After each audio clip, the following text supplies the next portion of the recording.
Hello guys, welcome to my channel. Today we are going to see how to fix the Xbox Game Bar voice chat not working on Windows 10 or Windows 11. Let's fix it guys.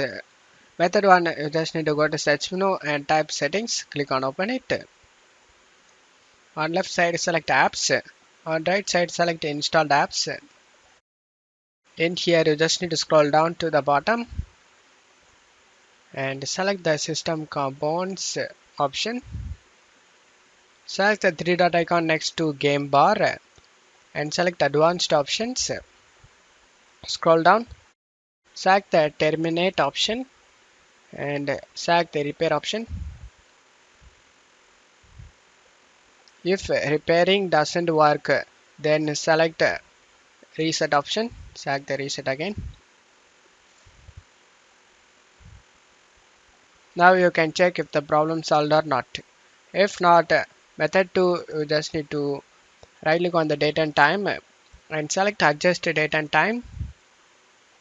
You just need to turn on the set time zone automatically and set time automatically, turn it on. After turning on both options, you just need to scroll down and select the sync now option. And now you can check if the problem solved or not. If not, method 3, you just need to press in keyboard Windows key and G key together to open up Xbox game bar. On left side in mix, you just need to click on this drop down and select the correct device and select this pointer, adjust it to your preferences and select the voice tab and click on this drop down and select the correct device, and after that you can check if the problem solved or not. I hope one of these method fixed your problem. If the video helped you, don't forget to leave a like guys. You can also subscribe me and support me guys. Thank you.